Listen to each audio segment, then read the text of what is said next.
Laura, great to have you here. Hi, thank you. Wonderful to be here, Farul. Thank you. I've been looking forward to our session because we are going to talk about how to get, how to win interviews, how to get winning interviews. And I can't get my words right today. Welcome to my world. So, Laura, we are going to talk about how to get winning interview results, but let's start with understanding who Laura is. Tell us a little bit about yourself. What is your story? Thank you. I grew up in a suburb outside of New York City, and it was very close to the city, and I was very fortunate that my parents took me and my two sisters to every single Broadway show, every performance at the ballet, the New York City Opera, and everything at Lincoln Center. And I had shown interest and a talent in singing. I don't remember if I started vocal lessons at that point, but it was something that was I know I was in the choir in my school, so I was talented as a singer. And I have one memory that really stands out in my mind. I was probably 16 years old, and I was watching in the village of the city in a very well-known club. I was watching a live performance of Jacques Brel is Alive and Well and Living in Paris. It was a very popular show at the time. And it was in a like a dinner theater, and I was very close to the audience.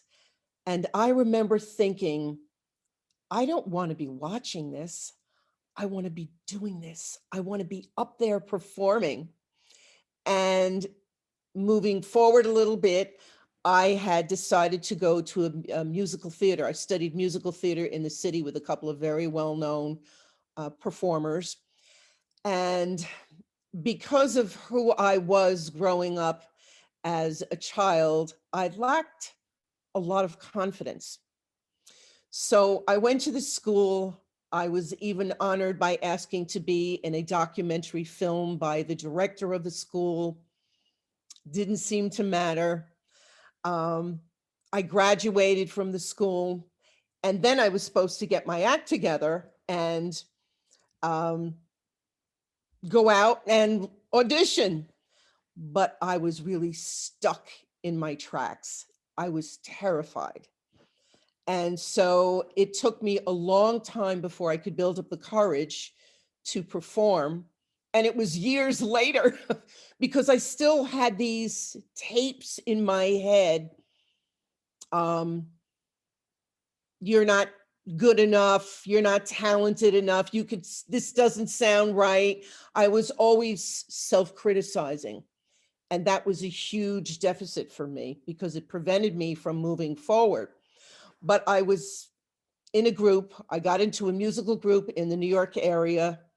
And then about a year later, I auditioned for a group that was an American group that went over to Argentina. So I was in Argentina, and I performed on television and in a very, very large stadium with thousands of people. Yes, I know. And in spite of myself, I did it. I survived it without passing out. And I was very loved there. They really loved me. I had the Argentine look. I spoke a little Spanish. But again, it didn't seem to matter because I would listen to the performance after, and all I could hear was what I didn't like, what wasn't right. So I made a decision. When I came back, I was trying to get a record deal. I was signed to a manager, but I still had these negative tapes going on in my head. You're doing this. Like, they kept rolling over and they wouldn't stop. They kept following me. And I had a falling out, I believe, with my manager. And I came to a decision that if singing and performing were not joyful for me, I shouldn't be singing. I took the joy out of it myself because of my own lack of confidence. And this was not a decision that I took lightly. So, because I love performing, and I did leave singing. And moving forward in my career, I chose something completely different. I went into recruiting. I decided I wasn't going to perform. It wasn't a secure enough life. It wasn't for lack of talent. I didn't have the temperament I thought. I was too sensitive. And I was successful in recruiting, and I loved how I was able to help people and help them move forward in their career. And then in 2008, everything fell apart with the stock market, and no one was hiring, and everyone in my company lost their job. So that's when I decided I wanted to hang my shingle out and become a coach, take all the skills that I developed and experienced when I was a recruiter and do something with it. And one of the things that I've loved that I've been doing since 2008 is working at Rutgers University and coaching the undergraduate students who are in a Wow. mock interview program. And that's when I realized that it was really a calling for me. It was my talent. And so coming to the present moment as a career coach, I realized that all of the experiences that I had prior to this present moment were leading me up to a mission that I feel that I'm on. I want to be the cheerleader and the person that's in someone's corner saying, you can do this. Yeah. You can do this. I didn't have that when I was a performer. I certainly wasn't my own cheerleader. And I believe we also have to be our own cheerleaders. Absolutely. So I love the fact that I have impact. It's always been important to me to make a difference in the world. And Wow. that's what I'm doing now as a Mhm. career coach. Mhm. But I also work not just with students, I work with seasoned professionals who are looking to transition their career, or they're looking to get out of the current job they're in, or they've been laid off. And I do the mock interview with them. That's the first session I perform. That's the best way I can assess where someone's interview skills lie. Brilliant. Brilliant. So, yeah. What a fascinating story. Singing to recruitment and then to career coaching. Recruitment to career coaching is feels like a natural transition, but I hear you when you said when you talked about those voices in our heads, and they were all unkind. You were unkind to yourself through those voices, and that took away the singing career. Yes, from but you. one of the things I didn't mention that I think I realized when I was a performer, that one of the things that I loved about performing was not just the physicality of singing and being on stage and center stage, but I was aware that I was having impact, that my performance was moving people. And as a coach, it's the same. It's just in a different medium, a different platform, that I have the ability to have impact in a different way, in a very real and needed way. Yes, yes.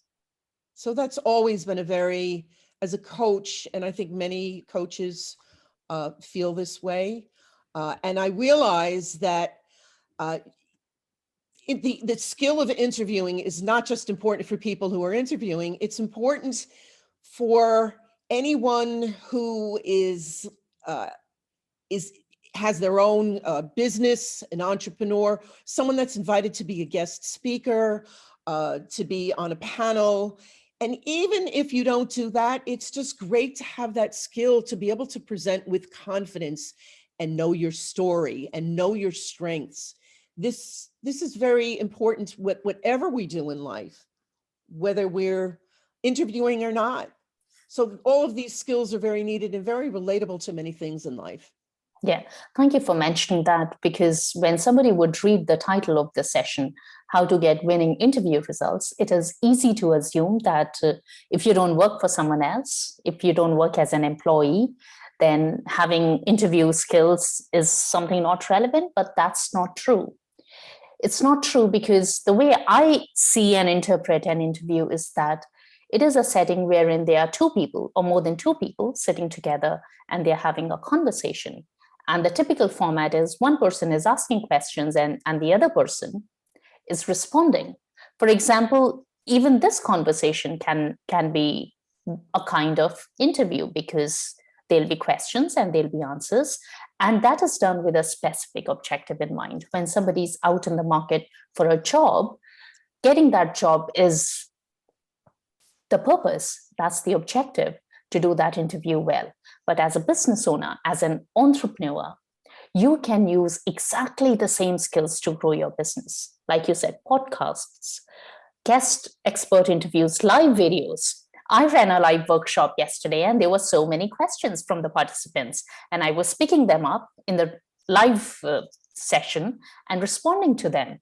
So it was, let's say, borrowing on the interview format, because there were questions and I was responding. So just because you are not out in the market looking for a job and you work for yourself, it doesn't mean these skills aren't relevant. We can all do with learning how to come across as people who know their stuff.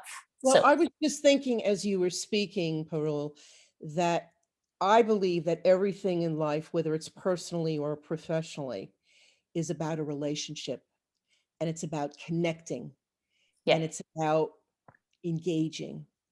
And the more you know how to do that, and the better you are at doing that, the more successful you'll be at anything you do in life. Real, but genuine connecting and genuine engagement.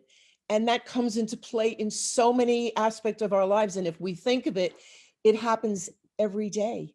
yeah. And being able to communicate clearly, that's a very big issue. And that's an issue that I come across with the clients that I work with. People are not great at communicating clearly, and they're shy about communicating and shy about self-promotion as well. All of these things are very important in every aspect of our lives, not just when you're in an interview. Yes, there's so much goodness in what you just said. It's about relationships. It's about clarity of message, and yes, a lot of people are shy about self-promoting and saying, "Hey, I'm awesome at this." I remember being, when I was working, particularly with the undergraduate students at Rutgers, I would say to the students after I would give the mock interview, I would do an extensive feedback session. And I would say, one of your jobs when you are out there in the world, whether you're interviewing or not, is self-promotion. But I don't mean tacky. I'm just saying you have to know your worth. You have to know what makes you unique as a person. And I know particularly the students would look at me like I had two heads. What are you talking about? I don't think they ever thought of what makes me unique. How am I unique? And I'd say all of us are very unique. And I think people in general, even when I was a recruiter, I noticed that when I was working with seasoned professionals, they would not know how to promote themselves. I think people associate it with being obnoxious. And I would say, if you don't do it when it's crucial, who else is going to do it? I'm not going to be there holding your hand. I'm not the fly on the wall. You have to do it for you. Yes, we have to do it for ourselves, and that's something I say to people as a business owner as well. And the way I like to put it is, well, there will come a day when everyone else will talk about my work. And I look forward to getting there. But until that happens, I'll do it for myself. Exactly. Exactly. And that's why we have to be our own champion. And I'm not saying these things are easy. They do take effort. And first they take awareness. Yeah. But I'm sure that anyone listening to our discussion, or anyone who's been in this position, has realized after the fact, oh, I should have done this, or I should have said that, or I should have self-promoted a little bit more. And yet it doesn't really seem to come naturally for a lot of people. Yes. It doesn't. Yeah. Yeah. You remind me of a workshop that I was running with a corporate client last year, well, before the COVID days when we could actually have live workshops. And this was a workshop for young people, young adults, 18, 20, maybe 18 to 22. That was the age range of all my participants. And I was speaking to, let's say, a very English audience because I live in London. And it was a leadership workshop. And at one point, I was talking about owning our strengths. Now, I like to run my workshops in a very coaching style and not in a training style. And at one point, I said to them, well, we've got to own our magic. And I said, go on, show us, what are you awesome at? And those young people, they had never been asked a question like this, wherein they were invited to acknowledge and accept and say in a room full of people, hey, I'm awesome at this. And those 20 mouths, they just went, did she just ask us to talk good things about ourselves? Yeah. You see, it's such a big inner story that we can't say good stuff about ourselves without sounding tacky. You know, I've questioned this so often because I learned about, I discovered when I was a recruiter, which was interesting. I realized that most people are very shy, and they're very shy about speaking about themselves. Most people are uncomfortable with it. It wasn't always comfortable for me. It was easier for me to get up on a stage in front of several thousand people to perform because I was in a role. But when it's about you personally and about your life and about your strengths, people are very uncomfortable with that. And I think part of it is that we're brought up that you just don't boast. Boasting is not. And I think that in some way it's all the way you frame everything. That's what I tell my clients. Everything you say is the way you frame it. And if you frame it in the right context, in the right perspective, people will not look at you in a bad light. You can say something that might not be so positive, but it's the way you frame it. Here we used to say in the United States, we call them the spin doctors, people on the media and the news and politicians, how they spin things, and that has a negative connotation. I call it the way we frame it, the way we frame things. And there's a better way to frame something. Yeah. Let's go back to the point wherein you said a lot of us are uncomfortable with promoting ourselves. So for people who fall in that category, who struggle with promoting themselves, what are some of the things they can start doing that you would recommend so that they are able to promote themselves a little bit better? I think it helps if it's not really journaling, but one of the things that I do with my clients is I tell them to write down all the things about themselves, all of their traits, personally and professionally, and put it somewhere where they can see it every day. Look at it every day. When you wake up and you're having your coffee, look at it and think about it in the context of, yeah, I was I was proactive when I was at this particular position. I was a leader here. I was empathic. I'm empathic in my personal and my professional life. I think when we write things down, we tend to own them a little bit more.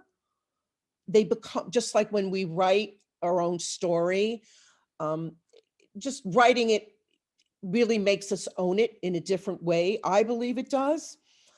And I think if some people have difficulty finding that ability to have that self-promotion, I think affirmation cards are very, very helpful.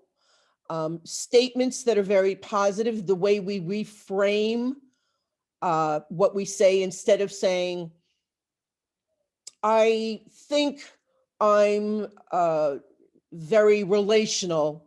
Instead of saying, I think I'm very relational, I am very relational. Everything is the talk that we feed our heads. You know that. Yes. And I think that's a good beginning. It all depends. Everyone has a different level of the way they ingest information and the way they're able to adapt and change the way they think of themselves. Some people need more work with it. Some people catch on and they're more receptive. And one of the things that I say is it's important when we're looking to develop something to have a very open mind, an open mind and an open heart. And you said it before about how I wasn't kind to myself. You were right. I was feeding myself a lot of negative things. We can always find something negative to say. I choose to believe we should focus on the positive things. Yeah, yeah. There's so much power in what you just said, Laura. We can always find something negative to pick on, and we will find it because that's the information we are looking for.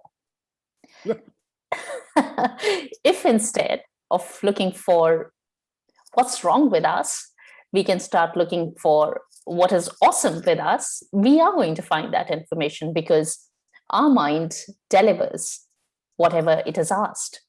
If we ask what's great about us, it's going to respond accordingly. If we say, oh, why am I being so idiotic today? That's exactly what it's going to tell us. Why are we being idiotic today? Right. And if we ask ourselves those questions, we feed that into our brain, and then we start believing we're idiotic. It's been something that I share with the people that I work with, the clients I work with. I talk about the negativity bias. I don't know if you've ever heard of that. It seems to be, I think this is something scientific. There's data on this, that humans seem to connect and relate to negative emotions, negative situations more readily, more easily than they do something positive. So that's why I say, if you talk about yourself in a negative way, let's say you and I are at a networking event and you're asking me about my business, or I'm asking you, and you share a lot of negative things, or you share, let's say you share a lot of good things, but you share one negative thing that really is a big negative thing, I may possibly walk away remembering that one negative thing, because we seem to be wired. So if we can start thinking about talking about all the positive things, and we all have them, and we all have things we want to work on, and we should work on them, but focus on the positive. And I don't think we're brought up thinking that way. I really don't. Yeah. It has a lot to do with our conditioning. Oh, yes, absolutely. Absolutely. It has got a lot to do with our conditioning. And at this point, I want to clarify for our audience that when we talk about focusing on our positives, we aren't saying that we become ignorant of the areas that we need to work on. It is not toxic positivity, unrealistic positivity that we are talking about. All we are saying is everybody has talents, everybody has strengths. You have strengths, I have strengths. Let us acknowledge them. That's all we are saying. I agree with you. I agree. Everybody has gifts, everybody. And I think a lot of people never really dig deeply enough because they're not aware that they probably have a gift. And as a coach, I know you know this, it's our job to help people go deeper and find out what your gifts are. And people are like, I've had so many people say this to me in sessions. Wow, I wasn't aware of that, or I didn't know that about myself. And I think it is easier very often for other people to see us than us seeing ourselves, and for us to see all of the wonderful things that are, our traits, our qualities, and our personality and our talents. Yeah. Sometimes it just takes someone outside of ourselves to see that. And they open up this beautiful box with all these wonderful jewels and gems inside. I'm such a firm believer of that. And that's one of the things that I love about working as a coach. In fact, a lot of people here in the audience are coaches, and I'm sure this is how they help. One of the ways in which they help their clients is by helping them find their strengths. And yet, so many of us would struggle to do it for themselves. It's interesting. I think a lot of people have this perception that a coach, like, let's say, like a therapist, even though we're different, what we do, in some ways it's similar, but totally different degrees and accreditation, that because you have this skill that you don't suffer from, or you don't have any issues about confidence, or about, you don't struggle and you can help yourself with your own struggle. A lot of coaches see other coaches, just like therapists go to other therapists, right? Yeah, and I think it's a good idea. It's a good Absolutely. idea.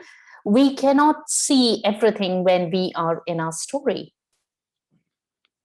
We've got to step out of our story. And when we are in the story, it is an awfully hard thing to do, to be able to step out of that story, because if it were that easy, we wouldn't be right there stuck in it. And that is why when we coaches work with coaches, it is so powerful, because then they can help us see our blind spots, because, hey, everybody has strengths, but everybody has blind spots too. Yes. One of the things that I have not mentioned that is something that I'm sure your coaches, people who are just networking, people who are just looking to develop relationships, business relationships, working relationships, personal relationships, that sometimes I know that you have your foot in your mouth Friday, which I love that expression. That's an expression I use in my coaching when I'm giving feedback to a client and I say, what you said in doing this, and I say it with kindness, not with shaming. You put your foot in your mouth when you say something that, oh, I shouldn't have said that, or it's inappropriate. And I've written posts on this on LinkedIn and on Facebook, how inappropriateness can often be a deal breaker, or can make someone question your judgment. And I'm not speaking of just in an interview. I'm just talking about people who are having a conversation and getting to know one another. There's a time and place. And I think when people feel comfortable, sometimes they tend to be inappropriate and they say things that, foot in your mouth. So, do you have some examples of the typical inappropriate things that we shouldn't be saying, or things that can be viewed as inappropriate when we are on these podcast interviews or in guest expert sessions like this one? Yes, I don't think it's the platform to share. Well, there's two kinds of inappropriate. One is sharing, talking about politics, religion, and I don't make the rules, but if you don't know someone, you don't know how they respond to the information you're giving them. Once you're close to someone and you're buddies with them, that's a different story, but we're not talking about that. So you might do yourself harm if you share something that might, you don't know how someone feels about, you don't know their values, you don't know how they feel about that particular issue. The other is what I call, it's not what I call, it's called TMI, too much information. I remember, and here, this is an example, if you're a guest on a podcast or if you're networking in an event and you start talking to someone and someone asks you a question about what you do and what are your skills, and then you go off into some kind of rant about, and I remember this happened when I was in the mock interview with one of the students. I asked him to tell me about yourself. It wasn't really the same thing as the story. Tell me about yourself. And in the short window of time we have with people, he did what I think is a no-no. He said, well, I'm a married man. I have two children who I love very much, and we spend Friday night We'll have pizza and we'll watch a movie together. And when I gave him feedback, I gave him enough rope to hang himself. When I gave him feedback, I said, I know your family is very important, as it should be. But do you think in that small window of time, that was the best choice that you could have given to share who you are? Because you're not going to be hired because, or you're not, someone's not going to want to do business with you because you're a family man and you love your children. Yeah. They want to know what your experience is and how it can relate to what their needs are and what their experience is. So that is what I would call inappropriate. And you have to use your time wisely in the small window you have with people. Does that Yes, make sense? it does make sense. And the second point that you have raised here through the example of this man is so important. This is what I would refer to as always be aware of the purpose of that conversation. There, yes, it's great to have that conversation and tell people that you love your family and you place value on spending time with your family. But that's not going to get you that job. That's not what is going to help the Exactly. purpose of that conversation. So always go back to why you are having that conversation. That's a great point. That's a great point. And what I always say is, it's great you feel this way, but no one gets hired because they're a good family man. No one is going to want to hire you and your services because of that. Once you get to know one another, but there's always an appropriate time, and you have to be a good judge of that. But Yeah. people don't seem to think of that. So Mm. that's what we do. We're here to make them aware of that. Exactly. So do you have any fun, inappropriate stories that you want to share with us? About when I've been in its session with a coach, or in my life? Oh, anything that you want to share. Yeah, I would. This is doesn't fall under inappropriateness. I always remember this one time, and at the time this one particular event occurred, I was the chair of a women's New York City chapter of a women's business organization. And I would give talks about networking and career development topics. I was sitting one evening in a Starbucks in the city, and I was on the phone with a protege of mine I was mentoring, and I was giving her feedback. And when I got off the phone, some gentleman came over to me and he said, "Hey, I don't know what you do, but I wouldn't mind having you in my corner. I heard what you were saying to her, and it was great." And the next time, and I thanked him and I told him what my work was. And the next time I got together with the women in this organization, I said, never underestimate where you will find your network of people. Yeah. You never know where and when you will meet someone and how it could turn into a business prospect. Yeah. And I find that amazing. We just don't know. It can be in the oddest of places. Mm. And Yes. I think because so much of what we do is about networking and about engaging and connecting, it's all the same stuff. Yeah. So that was something that really stood out for me. And I was very taken aback, and it made me aware. Always carry your business cards with you. Always. I'm sure you've been to networking events where people say, "Oh, I left them at home or I ran out."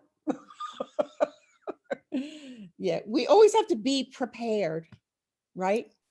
Yeah. Yeah. I agree. We've got to be prepared Mhm. so that we aren't winging it. Unless you're super terrific and you know how to wing it, and that's great if you can, but sometimes it just doesn't, the pieces don't come together. Yeah. Yeah. Well, we are super terrific. It's still a great idea to prepare. That's what I would say. Right. That's a positive way of looking at it. Yes. Hmm. Yeah, that's true. Yeah, a lot of times pieces just don't fall in place, and a little bit of preparation goes a long way. Oh, I believe in preparation. However, there are people, have you ever been, for instance, have you ever met anyone or been networking or having a conversation where someone sounds like everything they've said to you sounds like it was a script. They read it, they rehearsed it, and they weren't genuine. You Yeah. can't fool people. You No. just can't fool people. They know. So it's great to prepare, but if you over prepare, you become wooden. You're not Yes. real. Yeah. And I remember that happened when I was coaching one of the students. I asked her a question about what makes her unique, and she gave me an answer. And I said to myself, that doesn't sound like her. Yeah. And when I gave her feedback, I said, do you really believe that about yourself? And she said, no, I read it somewhere. I said, well, there you go. It wasn't you. It has to be you. Mm. It's not one size fits all. Yeah. Dig inside of you and find those qualities. Yeah. And this ties into the point that we were discussing yesterday about being authentic. Because when we come across as somebody who we are not, then we are just going to make that human connection impossible because we wouldn't really connect with real people. I think that's where your storytelling really can help people as well. I think that really uncovers so much. I wasn't aware until I took that with you. Um, how it really can help you see more of yourself and your experiences, and how, wow, that really was a big experience. That really was a profound experience, or that was interesting, or something that's worth sharing. I remember I came to you and I said, what, my story? I don't know. It's kind of average and ordinary. And yet every time I talk about having been a singer and now I'm a coach, people are like, whoa, you were a singer? And now you're a coach? I think we tend to take ourselves for granted sometimes. We don't Yes. celebrate ourselves enough. We need to celebrate ourselves and not make assumptions, right? Yeah. Yeah. Yes, I think most of us are hardwired to be hard on ourselves Yes. because we are conditioned to be more, to do more, because because making peace with where we are at is not considered enough in the world that we live in. Right. And I'm sure this is one of the things you talk about as well. I think in spite of what we feel, we may feel a certain way, but what we show the world often is very different, provided it's real. And if you go out there and you make a mistake, you get back up and you do it again. Um, I left a career because I didn't have that strength to do that at the time when I was a young woman. And we can't live with regret. I don't regret. I'm here where I am today because of that. But I think it's important not to judge ourselves so harshly if we didn't do the great job we were looking to do.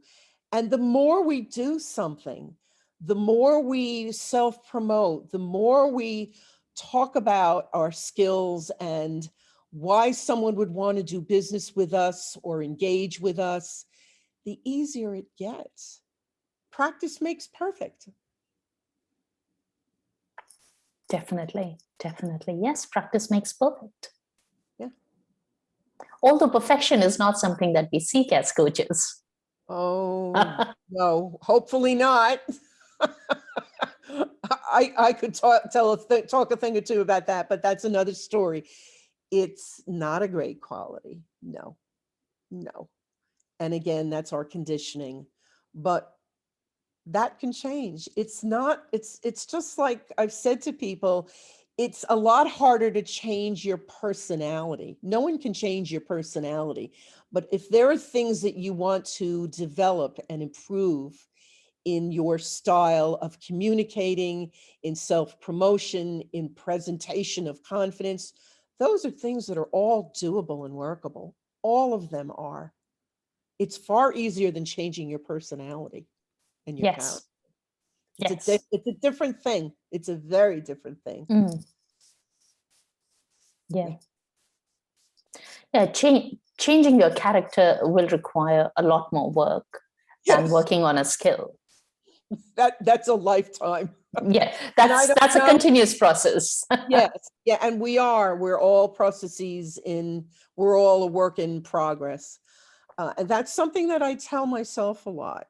Um, we're all a project in many ways, and that doesn't mean it has to be overwhelming. It is easy to get overwhelmed. I understand what that's like. I get overwhelmed with things. That's why meditation helps me. And that's one of the tools I tell people to use as well. Um, some kind of meditation, something that will make you feel relaxed. If you're going to be a guest on someone's podcast or on a panel or be a TEDx speaker, there are things to do that you can feel more comfortable and more confident. There are so many resources out there, so many. Yeah. Yeah, we've got to find what works for us and make use of those resources. Absolutely. Mm. And I think that's part of, and you just reminded me of something. I think that's uh, part of being aware when you are in a situation where you know that you're going to be an invited guest and you'll be speaking in front of a lot of people or just a few people. There are ways to prepare. I think a lot of people don't know how to prepare. They think it's about just researching the audience or their market that they're going to be speaking in front of or promoting to. But it really comes down to, what do I want to share? What is going to make me shine and be relevant to the audience and to my market? So it's important for me to look back on my story and look at all the wonderful traits. So they'll be in the forefront of my mind, and I won't have to reach too far where I'll be, I think preparation is important, but I think knowing how to prepare for anything that we do is important. And I'm sure all of your clients and the coaches that you work with know what that feels like. Yes. I think that's a skill we also can develop. Absolutely.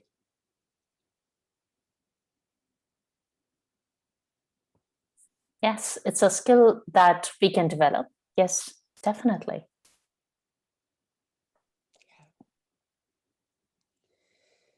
So So the next time we are on a podcast or in a session like this, give us your top 3 tips that we should definitely do to come out as a winner.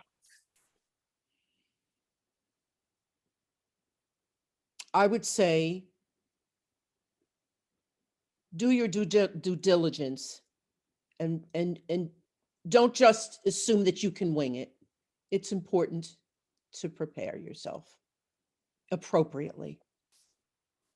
Um, talk to yourself a lot about how great you are and the world needs you, that you are a unique human being. Go in knowing that you're a winner. Yeah. Go in knowing that. And be able to focus on what you say and how you say it. That's extremely important. Be genuine. Do not be wooden. Be yourself. And actually, I think what I'm saying is, be yourself, but be your best self. Mm. Do what Oh, it I takes, love that. but do what it takes to be your best self. And Mm. that's the work you do before you are on a podcast or before you're in front of an audience, Yeah. however large or small. Mm. There are things we can do to pump ourselves up. And just the way we do with other people, we need to do that regularly for ourselves and be kind to ourselves. Beautiful, beautiful. Yes, the work is continuous. It's not a band-aid remedy. It has to be done consistently. Yeah, that is very true. And we're going to make mistakes along the way, and that's okay. And Mm. as sure as I say that, I say that to myself. I say everything that I share, I've shared with you and I share with clients, or I just talk about in conversation. I say it for myself. I believe it. I absolutely say it for myself because I've struggled with a lot of things, and it always has not always been easy, and it does take work. But the beautiful part is that we are adaptable and we can change. These are things we can work on. And it starts with awareness and a desire to be our best self. I really believe that. Otherwise, I wouldn't be doing what I do. I'm sure you wouldn't either. No. You remind me of one of the quotes that I really like. I'm paraphrasing it. And it goes on the lines of, we are both a masterpiece and a continuous work in progress. Yeah, I love that. I know you love quotes, being a poet yourself. I know you love quotes, and I love quotes too. They're very powerful. Words are very powerful. Absolutely. Yeah. Laura, so tell us, how can people get some of this goodness by working with you? How can people work with you? They can work with me one-on-one, and they can get in touch with me. Would you like me to give you the specific information how they can get in touch? Yes, of course. Where can we find you?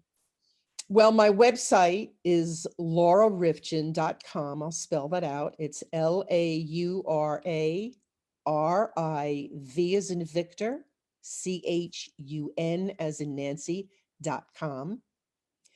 My email is LR for Laura Rivchun, lrcareercoach@gmail.com. If they happen to live on LinkedIn the way I do, they can direct message me. They can connect with me. I'm always on LinkedIn and I always respond to everybody. My LinkedIn, I don't know that by heart, is, well, it's linkedin.com/in coach-interview. Interviews. And Ooh. my phone, yes. And my phone is 917-951-1383. I do one-on-one coaching. I start off with a mock interview. And even if someone does really well in the interview, but they have other issues that come up during the interview that they'd like me to work on with them, I provide additional services like communication, how to negotiate, how to be more present. I'm also a mindfulness practitioner, how to build confidence. So all of that are things that I work on with people. They don't have to come to me as someone who just wants to get a job at all. Not at all, as we've discussed here. That's the main thing that you do, but you help with people. You help people with so many other things. Absolutely, because these things come up in life. If we don't know who we are, if we don't know what makes us unique, it's hard to move forward. We're not helping ourselves. We have to shine. And I think we have to give ourselves permission to shine. I think that's very foreign for a lot of people. That's an expression I use a lot, and I think you probably do too. We have to shine and not be afraid to do that and own it, like you own your story. Well, that's part of your story. Yeah. Yeah. Did I answer your question? You did. You did. I'm just assimilating everything that you are saying. Oh, okay. To the best of my ability. Pretty good. Yeah. We have got to own our strengths. We have got to own our story. And we have got to know who we are. Otherwise, it's a pretty hard way to live life. Yes. And I think a lot of people don't really know who they are. And I don't mean that in the bad way at all. I think we're so busy, and very often we're busy focusing on other people. And I always feel what we give to someone else, we should give to ourselves as well. we can give gifts to people. I'm talking about our time and our love and our attention and kindness. And we need to give that to ourselves. And we can share what we see in other people. We can turn it around and say, well, I'm going to give that to myself. This is something I'm very, very aware of. Very. Do I always succeed at with it in myself? No, but I'm working at it. And that's why I'm great doing it for other people, but I need to do that for myself as well. Absolutely. Yes. Well, I think it's scary for a lot of people to dig deep and see what they can give the world and what they offer. It's a journey. And sometimes I think you have to get past a lot of the crap, Mm. a lot of the garbage to see what's really there. And to unclutter the mind, because we have so many narratives. You know that we have so many narratives in our head. Most of the time, 90% of the time, they're not reality. They're not true. I know that. Being self-critical, I know that. So if anyone would take anything away, that would be one of the things I'd like people to take away from my time with you today. I really hold it very close when I work with people. I so do not want people to have to live in their shadow, their own shadow. Yeah. And know and really come to see who they are in spite of themselves and in spite of what they don't like about themselves. There's Yeah. always things we want to work on. Yeah. Mm. Yeah. Yeah. That's a great message to take away, being kinder to ourselves and yes, taking one step at a time. Yes, that's a good message too. I think sometimes everything feels very overwhelming. I know about that because I have anxiety. Yeah. And taking one day, sometimes one little step at a time. And somebody very close to me who is very wise said to me a long time ago, Laura, confidence doesn't fall out of the sky and land in your lap. You have to work at it. Just like you have to work at a lot of things, life takes work. Mm. And doing nothing, we don't necessarily get anywhere by doing nothing. We're just comfortable. Mm. I'd rather be uncomfortable and be able to love myself and be proud of myself. I think that's important for everyone. I think everyone wants that. We all want Yes. those things. Mm. Yes. Yeah.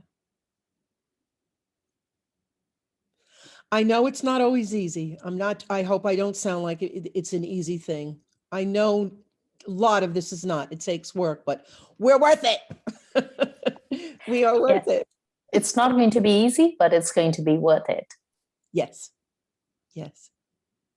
Laura, thank you so much for coming and sharing your wisdom with us. It's been a pleasure. Oh, thank you so much. I've loved talking with you.